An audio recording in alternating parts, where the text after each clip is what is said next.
Tinatayang mahigit 1 milyong pisong halaga ng fully grown marijuana plants ang winasak ng mga tauhan ng Benguet PNP sa matagumpay na operasyon sa bayan ng Kibungan, Benguet.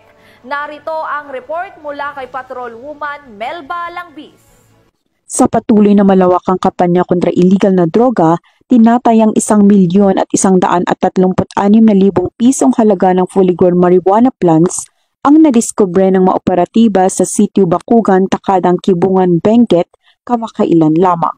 Ayon kay Police Colonel Lambert A. Suerte, Provincial Director ng Benguet Police Provincial Office, ang operasyon ay nasa katuparan sa pagtutulungan ng mga operatiba sa pangunguna ng 1st Provincial Mobile Force Company, Kibungan Municipal Police Station, Regional Intelligence Division, Philippine Drug Enforcement Agency Cordillera at iba pang unit ng kapulisan.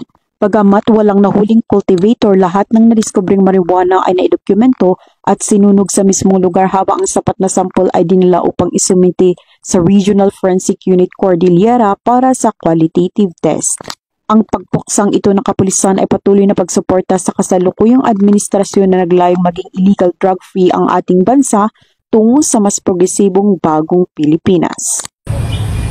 Mula dito sa rehiyon ng Cordillera, ako ang inyong PNN correspondent, Patrolwoman Melba Langbis, alagad ng batas, tagataguyod ng Balitang Pulis.